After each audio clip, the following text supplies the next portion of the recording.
Best varicose veins చికిత్సనే పొందండి. నొప్పి లేని చికిత్స కోసం సంప్రదించండి ఎవిస్ హాస్పిటల్.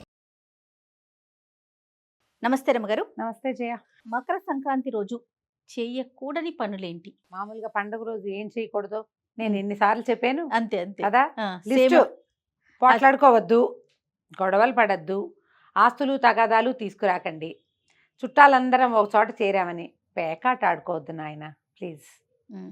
పండగ రోజు కనీసం రోడ్ల మీద మీ ఇష్టం మీరేవో పోటీలు పడతారు కదా, కనీసం ఇంట్లో ఆడవాళ్ళు నలుగురు కూర్చున్నా, మగవాళ్ళు నలుగురు కూర్చున్నా, ఆడమగా కూర్చుని కూడా పండగ సెలవులు ఖాళీగా ఉన్నామని పేకాలు ఆడతారు, అవి కనీసం ఆడకండి. బాగుంది పాయింట్, చాలా బాగుంది రమ్మగారు.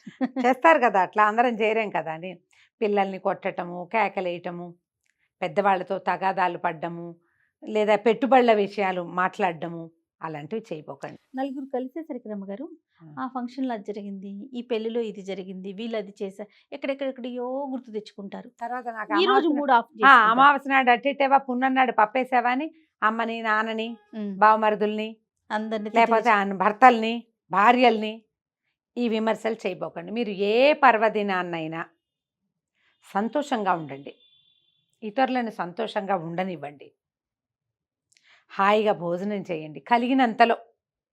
ఎంతుంటే అంత అవకాశం లేదు, పప్పుచారు చేసుకున్నాం అవైనా హాయిగా సంతోషంగా తినాలిగా, ఆవకాయ నలుచుకునైనా. అవును, కొట్లాడుకోకుండా. ఇది చాలా అజ్ఞాతమైన రోజు, రేపటి నుంచి జీవితం మారే అవకాశం ఉంది మనకి. ఇప్పుడు మనం చేసే భగవద్ ధ్యానము, మన మంచితనము, మన ప్రేమ రేపు మనకి ప్లస్ కావచ్చు. కొట్లాటలు అస్సలు చేయొద్దు. ఇవాళ ఎలాగో తలంట్లు గిలంట్లు ఏం లేవు, పెద్దవాళ్ళకి పెడితే పెద్దలకు పెట్టుకుంటారు, లేకపోతే మనమే ఏవో 4 రకాలు వండుకుని తింటాం హాయిగా.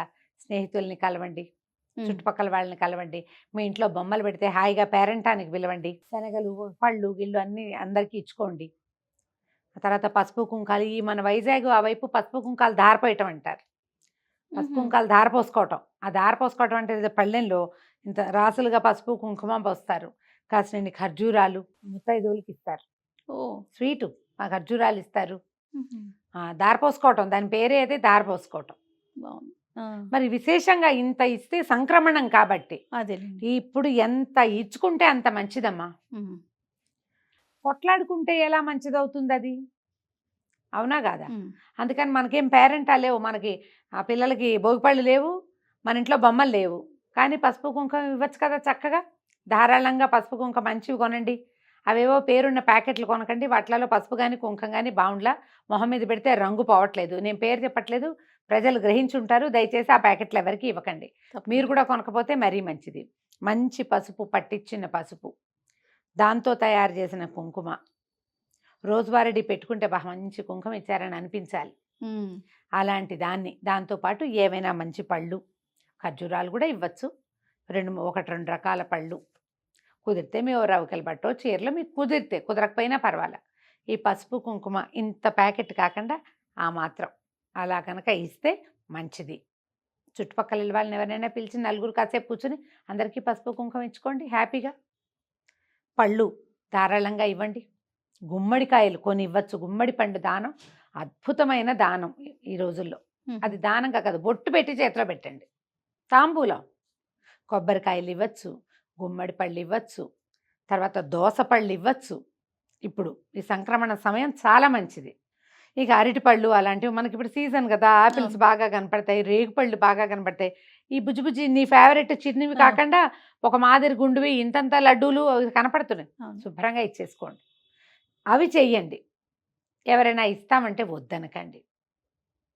తాంబూలాన్ని పిలిస్తే వెళ్ళిరండి.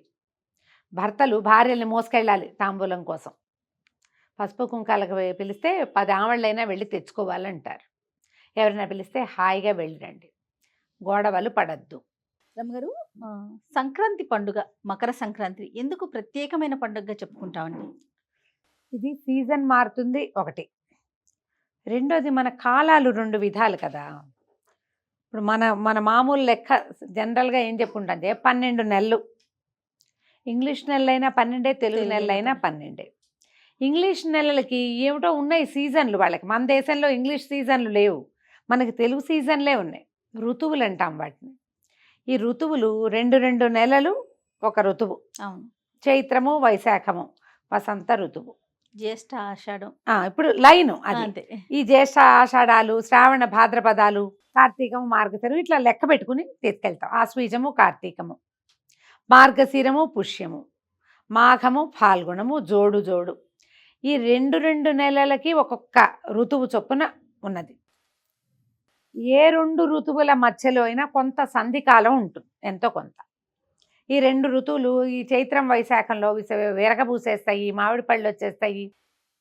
వైశాఖంలోని చైత్రంలో వేడిగా ఉంటుంది, వైశాఖంలో వేడిగా ఉంటుంది, జ్యేష్టం వచ్చేసరికి మార్చేస్తుందంట. అవును కదా. తర్వాత మళ్ళీ వరుసగా జ్యేష్ఠాషాఢాలు ఏమిటో ఎండేగా అలాగా బాగా ఎండగా మొహం మాడిపోతున్నట్టు ఏమిటో అయిపోతుంది. తర్వాత వర్ష ఋతువు వస్తుంది, శ్రావణ భాద్రపదాలు వర్ష ఋతువు అంటామా. ఇంచుమించు ఆషాఢం సగపడి ముప్పావు వెళ్తుండగానే మబ్బులు గిబ్బులు మొదలైపోతూ ఉంటాయి. వీటన్నిటికీ సంధికాలం నడుస్తూ ఉంటుంది. ఖచ్చితంగా ఈ నెలలో ఇది అంటే అదేగా ఉండటమే మనకు తెలుసు. భారతదేశంలో కనీసం మన సౌత్ ఇండియాలో అనుకుందాం, లేదా వద్దు మనకే తెలుగు రాష్ట్రాల్లోనే ఈ ఋతువులు చెప్పుకుంటాం.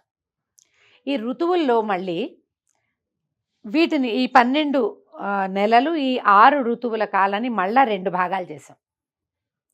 ఉత్తర అయనము, దక్షిణ అయనము. ఇప్పుడు మనకి రామాయణము తెలుసు కదా. రామ అయనము, రాముని నడక, రాముని యొక్క కదలిక. నడిచాడు కదా రాముడు, ఆయన ఎట్లా పుట్టాడు, ఎట్లా నడిచాడు. ఇప్పుడు ఇక్కడ ఉత్తర అయనము, దక్షిణ అయనం అంటే ఉత్తరము వైపు నడక, దక్షిణం వైపు నడక. ఈ 2 నడకల్లో ఎవరు నడుస్తారు? నువ్వు నేను మానవులే కాదు, మనతో పాటు నడిచేవాళ్ళు, మనని నడిపించేవాళ్ళు 2 ఉన్నారు. సూర్య చంద్రులు భూమితో పాటు ఉండేవాళ్ళు. ఈయన వస్తే పగలు, ఆయన వస్తే రాత్రి. ఇది ఎంత నిర్ధారణ, అలాంటిది ఇంకొకటి లేనే లేదు. అంతే. పగలు సూర్యుడు, రాత్రి చంద్రుడు అనేది భూమి ఉన్నంత నిర్ధారణగా ఉంది. సూర్యుడు వెళ్ళిపోతే చీకటే, ఇంకా చంద్రుడు వచ్చినా రాకపోయినా ఆ సమయం ఆయింది. ఈ నిర్ధారణ జరిగిన వాట్లలో ఈ చాంద్రమానము, చంద్రుని యొక్క మానము కొలత ఒకటి, ఈ సౌరమానము సూర్యుని యొక్క కొలత రెండోది. మన తెలుగు నెలలు, ఋతువులు, ఈ నెలలో వచ్చేటువంటి తిథులన్నీ కూడా చాంద్రమానము చంద్రుని యొక్క కొలతలతోటి నడుస్తాయి. పాడ్యమి, విధియ, తదియ, చవితి చొప్పున రోజు చంద్రకళలు ఎక్కుతూ ఉంటే తిథి ఎక్కుకుంటూ వెళ్తుంది, చంద్రకళలు దిగుతూ ఉంటే ఇది దిగుతూ ఉంటుంది. ఈ ఎక్కి దిగే దాన్ని ఏం చేస్తాము? ఒకటి శుక్లపక్షం అని, రెండవది కృష్ణపక్షం అని, లేదా క్షయపక్షం అని చెప్పుకుంటాం. ఈయంతోటే, ఈ చంద్రుడితోటే మన మొత్తం వ్యవహారం అంతా నడుస్తుంది. మన ఏకాదశులను, మన ద్వాదశులను, మన చవితులు, మన శ్రీరామనవమి అన్నీ కూడా చంద్రుడి ప్రకారమే వెళ్తాయి. ఏమిటంటే చంద్రుడే నడుస్తాడంటే సూర్యుడు బ్రహ్మాండంగా నడుస్తాడు, తెల్లవారు ఆయన వస్తే గానీ పగలవ్వదు మనకి. అవును. ఈయన నడక ఇంకొకటి. చంద్రుడు తిథులతో పాటు ఎక్కితే సూర్యుడు గ్రహాలతోటి ఎక్కుతాడు. అవును. సూర్యుడు అతిపెద్ద గ్రహం. ఈ రాసులలో ప్రతి గ్రహంతో ఈ రాశిని దాటినప్పుడు దానివల్ల వచ్చే మార్పులు కూడా మనం తెలుసుకుంటూ ఉంటాం. కార్తెలు అంటారు, అదొక లెక్క నడుస్తూ ఉంటుంది. మనం ఏది తెలియదు మనకి, కానీ 2 కార్తెలు బాగా తెలుసు మనకి. రోహిణి కార్తెక రోడ్లు పగులుతాయండి అంటారు, అందరూ చెప్తారు. అవును కదా. మృగశిర అదొకటి మనకి తెలుసు. తెలంగాణ వాసులకి మృగశిర కార్తె ఎట్లా తెలుసు? చేపమందు తింటాం మనం కదా. ఆర్ద్ర, ఈ ఆర్ద్ర నక్షత్రంలో ఆర్ద్ర కార్తెలో ఏం చేస్తారు? విత్తనాలు వేస్తారు. ఈ 3 ప్రఖ్యాతంగా అందరికీ తెలుసు. అవన్నీ సూర్యుడి నడకతోటి అవుతాయి. నీకు తెలియపోయినా ఆయన నడుస్తాడు. ఈ సూర్యుడి నడక ఎలా వెళ్తుంది? సాధారణంగా ఇప్పుడు మన మాసాలుగా చెప్పబడే ఇంగ్లీష్ మాసపు మధ్యకాలంలో ఇంచుమించుగా 13, 14, 15, 16 తారీఖుల మధ్యలో వెళ్తాడు. నువ్వు గమనించు, మిగిలిన పండగలైనా కృష్ణాష్టమి ఓసారి శ్రావణ మాసం ఆగస్టు ముందు వస్తుంది, లేదా ఆగస్టు చివరిలో రావచ్చు. వినాయక చవితి కూడా అంతే, ముందుకి వెనక్కి వెళ్తాయి. ఎప్పుడైనా సంక్రాంతి మారిందా? ఇంతవరకు తెలియదు. జనవరి 1 ఎట్టా వచ్చిందో సంక్రాంతి అలాగే వస్తుంది. ఎందుకంటే ఈ క్షయవృద్ధి క్రమం చంద్రుడికి ఉంది కానీ సూర్యుడికి లేదు. ఆయన కరెక్ట్గా అందులోకి మారిపోతాడు, రాసుల్లోకి మారుతాడు. 12 రాసులు ఉన్నాయి కదా మనకి.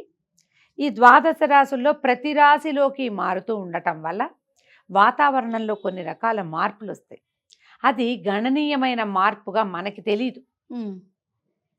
ఈ గణనీయమైన 2 మార్పులు ఏం చెప్తారు?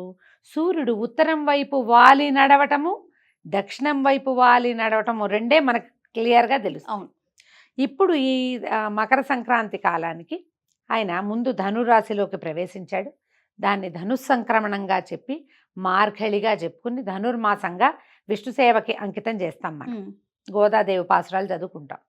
1 రోజులు. ఈ నెల అయ్యేసరికి ఈయన ఏం చేస్తాడు? ఈ ధనుస్సులోంచి మకరంలోకి ప్రవేశిస్తాడు. ఈ మకరంలోకి ప్రవేశించేసరికి సూర్యుడు మామూలుగా ఆకాశం ఇంటి మీద మనకి ఎట్లా తెలుసు? తూర్పున బయలుదేరుతాడు, పడమటికి వెళ్తాడు. ఈ తూర్పు నుంచి పడమనకి వెళ్ళేటప్పుడు కుడి ఎడమలుగా ఉన్న దిక్కులు ఉన్నాయా? ఉత్తర దక్షిణాలు. ఒక నడకేమో ఇటు వాలి నడుస్తాడు, రెండో నడకేమో ఇటు పక్కకు వాళ్తాడు. ఈ వాలని దభేల్మని బాగా వెళ్ళిపోడు, ఆ వైపుకి మొదలు పెడతాడు. మొదలు పెట్టేసరికల్లా వాతావరణంలో మార్పులు వస్తాయి. ఖ్యాతంగా ఏం చెప్తారంటే దేవతల నిద్రాకాలమని లేకపోతే మెలకువతో ఉండే కాలమని చెప్పబడుతుంది. మనకి విష్ణువు నిద్రాకాలం తెలుసు. అవునండి కదా. తొలి ఏకాదశి నుంచి కార్తీక శుద్ధ ఏకాదశి దాకా యోగ నిద్రలో ఉంటాడు, చాతుర్మాస్యం అని చెప్పుకుంటాం కదా. ఈ దేవతలందరికీ ప్రఖ్యాతమైన నిద్రాకాలంగా చెప్తారు ఇవి. ఇప్పుడు నిద్రలేస్తారు, దేవతలందరూ మెలకువగా ఉంటారు, లేదా దేవతలందరూ నిద్రపోతారు తర్వాత కాలంలో. ఇప్పుడు మెలకువగా ఉండే కాలంలో మనం పూజించవలసినది, మనం చేయవలసింది, ఆచరించవలసిన విధి విధానాలు కొన్ని ఉన్నాయి. అందుకని ఈ సమయంలో వచ్చే పండగలు, పబ్బాలు, వ్యవహారాలు ఒక రకం ఉంటాయి. వాళ్ళు నిద్రపోయే కాలం ఒకటి వస్తుంది. అది ఎప్పుడు? ఆ తర్వాత దక్షిణాయనం వచ్చాక సూర్యుడు దక్షిణం వైపుకి వెళ్ళంగానే వాళ్ళకి నిద్ర వస్తుంది. అప్పుడు మనం ఏం చెయ్యాలి? ఉపాసనా కాలంగా చేస్తాం దాన్ని. అప్పుడు ఈ కార్తీక మాసంలో స్నానాలని, జపాలని, దానాలని ఎన్ని రకాలు చేయబడతాయి. అప్పుడంతా అవే కదా చేస్తాం మనం. పురాణం వినాలి, ఇన్ని రకాలు చెప్పబడతాయి. సో ఇప్పుడు దేవతల మెలకువ కాలం కాబట్టి వాళ్ళు నిద్రలేస్తారు, సుప్రసన్నంగా ఉంటారు. సూర్యుడు తేజరిల్లుతాడు, ఆయన ఉత్తరం వైపుకి దిగి ప్రయాణం మొదలు పెడతాడు. మొదలు పెట్టంగానే భూమి డ్రైగా అవటం మొదలెడుతుంది. ఇప్పటికి 6 నెలల నుంచి ఎటా ఉంది? చలి, వాన, మంచు. ఎక్కడ చూసినా దోమలు, ఈగలు, జలుబులు, జ్వరాలు, నిద్ర, బద్ధకము. స్వాప్నికావస్థలో ఉన్న నిద్రలో ఉన్నాం మనం, కలొచ్చేలాగా. ఇప్పుడు ఇక లేచి కూర్చోవాలి. ఇప్పటి నుంచి పగళ్ళు పెద్దవి, సూర్యుడు ఎక్కువసేపు ఉంటాడు. చలికాల పొద్దుంది నిన్నటి దాకా, ఈ రోజు నుంచి చలికాల పొద్దు ఉండదు. మెల్లిగా పొద్దులు పెరగటం మొదలు పెడతాయి. క్రమంగా ఇంకొక 2 నెలలు గడిచేసరికల్లా పగళ్ళే చాలా పెద్దవి. ఇందాక ఇక పడుకున్నాం, అప్పుడే లేచావా అనిపిస్తుంది మనకి. దీన్ని ఇలా మనకి క్లియర్గా తెలియటం కోసం మనకి ఇవేవీ లేవు, ఏమీ తెలీదు. ఎట్లా మనకి నిర్ధారణ? మన పూజా విధానం ఎలాగా, మన ఉపాసన ఎట్లాగా, ఈ సమయంలో మీరు ఇలాగ మెలకుగా ఉండాలి, ఇట్లా స్నానాలు చేయాలి, ఇలా శ్రద్ధగా ఉండాలి, దీనివల్ల మీ ఆరోగ్యానికి మంచిది, మీ జీవితానికి మంచిది, మీ ఆధ్యాత్మిక ప్రగతికి ఇది అవసరం. ఇవన్నీ ఎలా తెలుస్తాయి మనకి? అవి తెలియటం కోసమే ఇట్లా ఏర్పరిచి పెట్టారు. ఇదేమి మీ తాతల మా తాతల కాలం నాడు నిర్ధారించబడింది కాదు. కొన్ని వేల సంవత్సరాల నాడే మహర్షులు ఏర్పరిచి పెట్టిందే ఇది.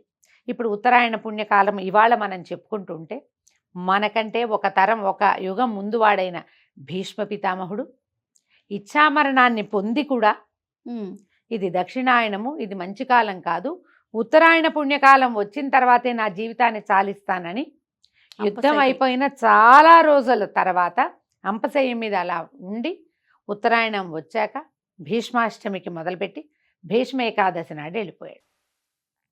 వెంటనే ఇలా ఉత్తరాయణం రాగానే మకర సంక్రాంతి అయిన మర్నాడు జరగల, సమయం తీసుకున్నారు. స్థిమితపడి ఉత్తరాయణం పూర్తిగా సెటిల్ అయింది. సూర్యుడు పూర్తిగా ఉత్తరం వైపుకి దిగిపోయాడు. ఇప్పుడు స్టార్ట్ చేస్తాడు, ఇవాళే వచ్చేయడు. మకరంలోకి ప్రవేశించి నిదానంగా, అదేం పెద్ద గ్రహం కదా, దబేల్మని ఇటు వస్తే ఏమైపోతాం మనం. స్లోగా ఒక్కొక్క రోజు మనకు అలవాటు చేస్తూ మాఘం వచ్చేసరికి దిగుతాడు. మళ్ళీ మాఘంలో కూడా అష్టమి నవమి వచ్చేసరికి బాగా వస్తాడనమాట. రథసప్తమి వస్తుంది. రథసప్తమి నాటికి ఇంచుమించుగా ఫిక్స్ అవుతాడు ఉత్తరం వైపుకి. అక్కడి నుంచి ఉత్తరం వైపుకే నడక మొదలు పెడతాడు. అట్లా ఒక్కో రోజు ఎక్కుతున్న కొందికి ఉత్తరపు గమనం పెరిగిపోయి ఎండ పెరుగుతుంది. రైట్. దీనికోసమని మనకి ఇట్లా ఏర్పరిచి పెట్టారు. కాబట్టి సంక్రాంతి మనం చాలా ప్రత్యేకంగా చేసుకోవాలి. ఎందుకంటే ఇప్పుడు మనం ఇప్పటిదాకా ఆరోగ్యంతో అనారోగ్యాలతో ఉన్నాం, జలుబులు, జ్వరాలు, దగ్గులు వాటితోటి అవన్నీ తగ్గిపోతాయి. నువ్వు యాక్టివ్గా పనిచేయాల్సిన కాలం ఇది. ఇక నిద్ర, బద్ధకం, దుప్పటి ముసుకేయటం అవన్నీ మానేయాలి. రైట్. పైగా ఇది రైతులకు ఉపయోగపడే కాలం కూడా. రైతు ఉంటేనే అన్నం ఉంటుంది. అన్నాద్భవంతి జీవాలు, దాని నుంచే జీవులు పుడతాయి. అది రావాలంటే ఎండ ఉండాలి. ఆ ఎండకి పరమాత్మ ఎవరంటే సూర్య భగవానుడు. అందుకని ఈ మకర సంక్రమణం గురించి ఇంత ప్రత్యేకంగా చెప్తారు. రైట్ అమ్మగారు. నమస్తే. నమస్తే జీ.